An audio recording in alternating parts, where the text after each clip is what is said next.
नशा एक आम समस्या बन चुका है। दुनिया भर में बड़ी संख्या में लोग इस समस्या से पीड़ित हैं। यदि हम हमारे देश भारत की बात करें तो हम लगातार देख सकते हैं कि भारत में भी बड़े पैमाने पर ड्रग्स का उपयोग किया जा रहा है। जहां की पहले एक वर्ष से हमने देखा कि बॉलीवुड इंडस्ट्री के कई नामचीन हस्तियों की इस मामले में भागीदारी रही है।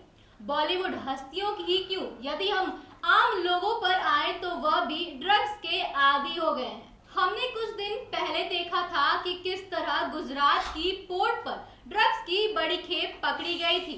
जी हाँ, आज हम ड्रग्स से जुड़े मुद्दे पे बात करेंगे और इस पे बात करने के लिए आज हमारे साथ हमारे स्टूडियो में जुड़ी है हमारी कलीग प्रज्ञा। नमस्कार, मैं रितिका, स्वागत है आपका न्यूज भारतवर्ष में। और आज के सवाल जवाब को शुरू करते हुए हमारा प्रज्ञा आपसे सबसे पहला सवाल है कि आप हमारे दर्शकों को बताएं कि हम जैसे कि देख रहे हैं ड्रग्स का उपयोग दिन प्रतिदिन बढ़ता जा रहा है, इसके पीछे की क्या वजह है? जी रितिका, आपने पहले बिल्कुल सही कहा है कि इन दिनों नशा एक आम समस्या बन गया है और ड्रग्स का उपयोग दिन प्रतिदिन बढ़ते ही जा रहा है। आपको बता दें कि ड्रग्स से त्वरित खुशी और तनाव से राहत प्रदान करते हैं। कई लोग ड्रग्स को अपनी दर्दनाक वास्तविकता से भागने के रूप में लेना शुरू करते हैं और कुछ लोग यह अनुभव करने के लिए ड्रग्स लेते हैं कि यह कैसा लगता है। फिर अन्य कई ऐसे लोग भी हैं जो केवल अपने दोस्तों को कंपनी देने के लिए इसे लेते हैं ताकि वे बचे नहीं। जो भी कारण हो, इससे पहले कि कोई व्यक्ति जानता है या समझ पाता है, वह ड्रग्स का आदी हो जाता है और इस लत से छुटकारा पाना बहुत ही आगे मुश्किल हो जाता है। और जैसा कि हम देखते हैं कि हर किसी के जीवन में परेशानियां हैं, तो लोगों को ऐसा लगता है कि नशा करने से या ड्रग्स का प्रयोग करने से वह कुछ वक्त के लिए खुद को परेशानी से दूर कर लेते हैं। तो कहीं ना कहीं यह बड़ी वजह है कि लोग अपने स्ट्रेस को दूर करने के लिए भी नशा का बहुत ज्यादा मात्रा में प्रयोग कर रहे हैं। जी प्रज्ञा, यह बात तो सच है कि लोग अपने स्ट्रेस को दूर करने के लिए और परेशानियों से भागने के लिए नशा का प्रयोग कर रहे हैं। और आगे बढ़ते हैं तो हम ऐसा देख पा रहे हैं कि युवाओं का एक बड़ा वर्ग ड्रग्स की चपेट में आ गया है। लोग कोकीन, शराब, बियर, भांग जैसे नशीली पदार्थों का सेवन कर रहे हैं। तो आपको क्या लगता है कि आगे भविष्य में यह क्या असर डालेगा?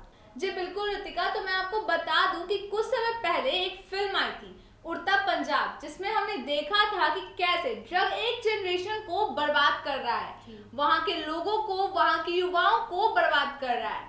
ये पदार्थ कुछ समय के लिए नशा तो देते हैं जिसमें व्यक्ति को सुखद अनुभूति होती है, पर जैसे ही नशा खत्म होता है व्यक्ति फिर से उसे लेना चाहता है।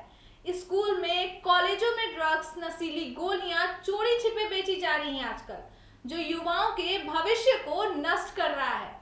बच्चे अपनी पॉकेट मनी को खर्च करके इसे लेने लग जाते हैं और कई बार तो बच्चे इसकी वजह से चोरी जैसे गलत काम भी करने लगते हैं और जल्द ही यह सेवन करने वाले व्यक्ति या बच्चे या किसी को भी पूरी तरह से बर्बाद कर देती है। जी प्रज्ञा, आपने सही उदाहरण दिया, उड़ता पंजाब। मैं इसी पर आपसे आगे सवाल पर बढ़ूंगी कि प्रज्ञा, हमने देखा है कि लगातार अभी नामचीन हस्तियों पर ड्रग्स का केस चल रहा है। अभी कुछ दिनों पहले ही हमने देखा कि आर्यन खान को भी एनसीबी ने गिरफ्तार कर लिया है और ये हस्ती कहीं ना कहीं आज की युवा की प्रेरणा है। तो क्या ऐसा है कि यह सबकी वजह है कि युवा ड्रग्स की तरफ बढ़ रही है? जी रितिका, यह बात तो 100% सही है कि नामचीन हस्ती कहीं ना कहीं आज की युवा की एक तरह से प्रेरणा ही है और आज की युवा उनको फॉलो भी करती है। जी, तो कहीं ना कहीं इन सब का ना ऐसे मामलों में आना और कुछ फिल्में जो इस पर बनती है, उन्हें देखकर आज के युवा कहीं ना कहीं ड्रग्स की तरफ अपना रुझान बढ़ाते रहते हैं। तो यह सब बहुत बड़ा कारण बन जाता है आज के युवाओं के लिए। यही नहीं, आज के युवा इस तरह की बनती फिल्मों से भी काफी प्रोत्साहित होते नजर आ रहे हैं। इन सब पर हम एक सबसे महत्वपूर्ण सवाल पर बढ़ते हैं। हमने देखा कि लगातार आर्यन खान को टारगेट बनाया जा रहा है, जबकि गौतम अडानी जिनकी पोर्ट से ड्रग्स की खेप बरामद हुई है उन पर कोई कार्रवाई नहीं की गई है। आपको क्या लगता है प्रज्ञा कि इसके पीछे क्या वजह हो सकती है? जी रितिका, यह तो बिल्कुल ही गौर करने वाली बात है, जहां लगातार आर्यन खान को टारगेट बनाया जा रहा है, जबकि वहीं गौतम अडानी जिनके पोर्ट से ड्रग्स की खेप बरामद हुई थी उन पर सरकार के द्वारा कोई कार्रवाई नहीं की गई है।